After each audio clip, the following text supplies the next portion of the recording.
दोस्तों एक बार फिर स्वागत है आप सभी का हमारे चैनल पर। और इस वीडियो में हम बात करने वाले उन सभी कैंडिडेट्स के लिए जो कि भैया दिल्ली यूनिवर्सिटी को टारगेट कर रहे थे। और प्रोबेबली मुझे लगता है आप सभी ने अपनी सेकंड अलॉटमेंट भी देख ली होगी। हाँ, अब सेकंड अलॉटमेंट में दो ही सिनेरियो बचते हैं यहाँ पे, या तो अलॉटमेंट मिला है, अपग्रेडेशन हुआ है, या फिर नहीं हुआ। ऑब्वियस सी बात है, या अभी तक जो बच्चे फर्स्ट राउंड में जिनको सीट नहीं मिली थी उन्हें सीट मिल गई होगी, या अभी भी सीट नहीं मिली होगी। यही पूरे सिनेरियोस बनते हैं। अब इन सिनेरियोस के बाद अगला क्या करें? बच्चे जो नए हैं, ऑब्वियस सी बात है, पुराना जिनको आइडिया नहीं है, उन सब में अब एक समस्या ये हो रही है कि क्या होगा आगे, क्या होगा। ऐसे बच्चे भी हैं जिन्होंने, बहुत सारे बच्चों ने फर्स्ट फेज कंप्लीट कर लिया था, सेकंड फेज कंप्लीट नहीं कर पाए। कुछ ऐसे बच्चे भी हैं जिन्हें फर्स्ट राउंड में अलॉटमेंट भी हो गया था कॉलेजेस का, लेकिन फी पेमेंट नहीं कर पाए। कुछ ऐसे बच्चे हैं जिनका वेरिफिकेशन सक्सेसफुल नहीं हो पाया। अब ऐसे बहुत सारे बच्चे जो हैं वो दुविधा में पड़े हुए हैं कि आखिर अब क्या होगा। दिल्ली यूनिवर्सिटी का क्या खत्म हो गया सारा काम? क्या होगा अब इसके बाद? कुछ होगा कि नहीं होगा कि क्या होगा? यानी ये जितने भी क्वेश्चंस दिमाग में हैं उन सब के आंसर आपको यही इसी वीडियो में मिलेंगे। सो आखिर तक देखना है, दोस्तों में शेयर कर देना है और चैनल सब्सक्राइब करना बिल्कुल नहीं भूलना है, क्योंकि यही मिलेगी सारी जानकारी सीयूईटी से रिलेटेड। चलिए हम सारी बातें डिस्कस यहाँ पे कर लेते हैं। सबसे पहले तो सेकेंड अलॉटमेंट जो है हमारा आ चुका है ना। अब सेकेंड अलॉटमेंट में क्या हुआ होगा, सारे जितने भी पॉसिबल सिनेरियोज हैं सारे हम डिस्कस कर लेते हैं, है ना। एक सिनेरियो इधर, दूसरा सिनेरियो इधर।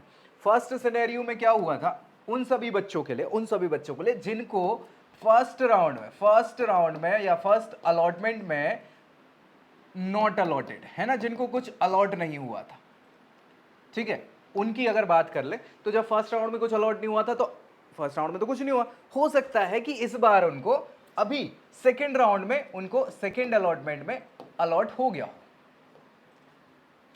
है ना।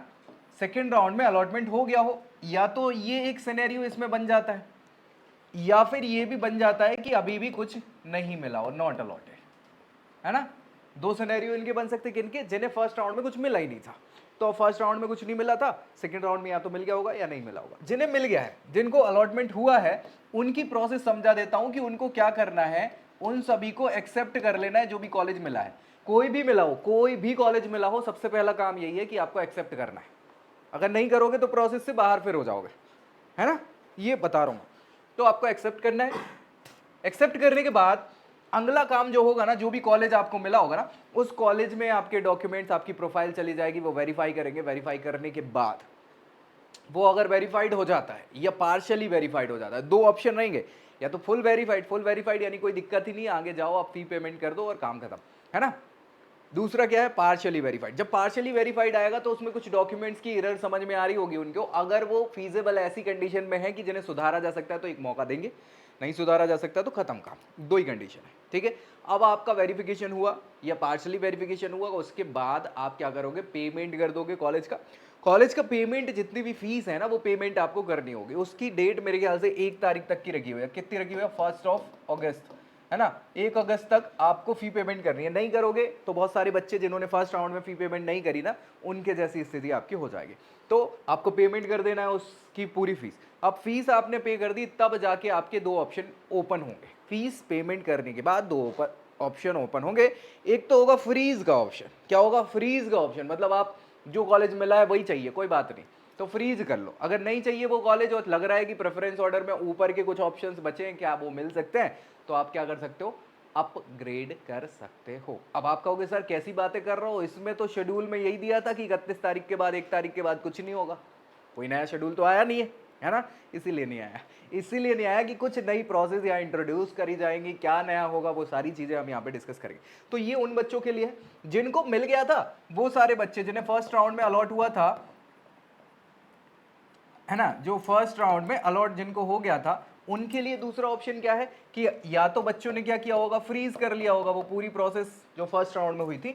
तो फ्रीज वाले बच्चों की तो कोई समस्या है ही नहीं, है ना। जो बच्चे अपग्रेड कर रहे थे तो उसमें क्या हुआ होगा, उनके लिए ऑप्शन है या तो अपग्रेड हो गया होगा या अपग्रेड नहीं हुआ होगा। नहीं हुआ होगा तो वही कॉलेज मिल रहा होगा।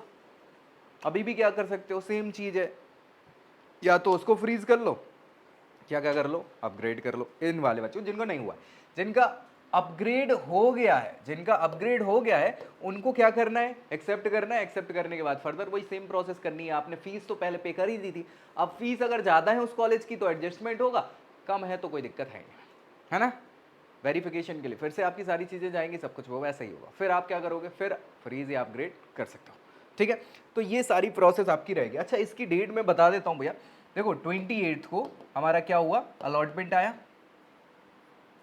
अब 28 से ही क्या हो जाएगा, 28 टू 29 तक आपको क्या करना है, एक्सेप्ट कर लेना है।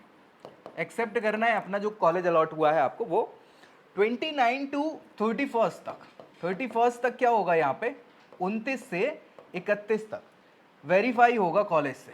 वेरीफाई है ना, वेरिफिकेशन जैसे जैसे होते जाएंगे, जैसे एक्सेप्ट करोगे वैसे ही आपकी प्रोसेस होगी, उस हिसाब से वेरीफाई होते जाएंगे। वेरीफाई होते जैसे ही वेरीफाई हो जाता है 1 अगस्त तक आपको क्या करना है, पेमेंट कर देना है। पेमेंट आप कर दोगे तो बढ़िया, इसके बाद प्रोसेस खत्म है हमारे ऑफिशियल शेड्यूल के हिसाब से। लेकिन अगला क्या है, अब देखो वो सभी बच्चे जिनकी मैं बात कर रहा था, ऐसे बच्चे जिन्होंने फीस फर्स्ट कंप्लीट कर लिया है ना, सेकंड, या तो ऐसे बच्चे होंगे जिन्होंने ये कंप्लीट करा, कुछ कुछ दिक्कत आ रही होगी, या ऐसे बच्चे होंगे जिन्होंने पार्टिसिपेट ही नहीं किया है ना, किसी फेज में पार्टिसिपेट ही नहीं किया है ना, किसी भी फेज में, या ऐसे बच्चे होंगे जो कुछ कुछ स्टार्ट करके भूल गए होंगे काम करना तो आगे बढ़ नहीं पाए, या ऐसे बच्चे होंगे जो फर्स्ट या सेकंड फेज में जब अलॉटमेंट हुआ उसका पेमेंट नहीं कर पाए। तो वो सभी बच्चे जो आप सोच रहे हैं कि कुछ नहीं हो सकता, उनके लिए खुशखबरी मैं अभी दे देता हूँ। खुशखबरी ये है कि डीयू में एक टर्म चलता है मिड एंट्री। क्या चलता है, मिड एंट्री। अब ये टर्म आपको सुनने को मिल जाएगा 2 तारीख के आसपास। कब मिलेगा, ये 2 अगस्त तक आपको सुनने को मिल जाएगा ये टर्म।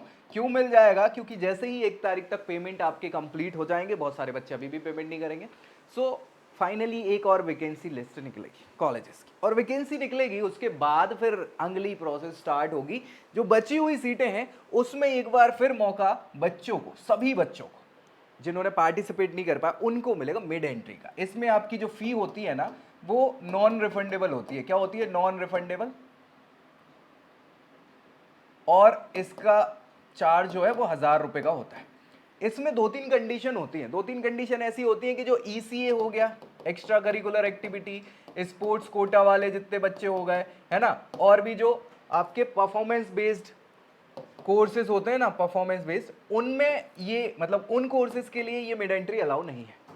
दूसरी चीज क्या है, अगर आपको कुछ अलॉट होता है यहाँ पे, तो अलॉट होता है तो वो लेना ही पड़ेगा, नहीं तो बाहर कर दिए जाओगे ड्यू से। तीसरी चीज ये है कि बस केवल बची हुई सीटों पे ही फाइट करोगे आप, आगे पुरानी वाली बड़े कितने ज्यादा से ज्यादा नंबर, उससे कोई फर्क नहीं पड़ता। जो बची हुई सीट है उसी में आपको सारी चीजें मिलेंगी। समझ रहे हो, rules and regulation, vacancy, category, सब कैटेगरी, सब कोटा वगैरह सबके हिसाब से ये सारी चीजें होंगी। तो ये प्रोसेस आपकी होगी, याद रखिए। मुझे लगता है कि 2 अगस्त तक ही आपको सुनने में आ जाएगा नोटिफिकेशन, और 5-7 दिन का समय, 5 दिन का मुझे लगता है, 5 डेज का आपको ये मौका मिल जाता है यहाँ पे मिड एंट्री करने का। उसके बाद फिर क्या होगा, 3rd अलॉटमेंट की बारी आएगी। क्या आएगी, 3rd अलॉटमेंट की बारी आएगी, और 3rd अलॉटमेंट में आप सभी लोग इस मिड एंट्री में पार्टिसिपेट कर सकते हो। ठीक है भैया, एक बार फिर मौका आपको मिलेगा यहाँ पे, गलतियाँ अगर कुछ हो गई हो तो उसको सुधारने का इस मिड एंट्री के समय में। फिर फाइनली क्या है, 3rd-4th राउंड तक खत्म। और ये खत्म होने के बाद फिर क्या होगा भाई साहब, क्या होगा, हाँ फिर आएगा एक और टर्म जिसे कहते हैं स्पॉट एडमिशन।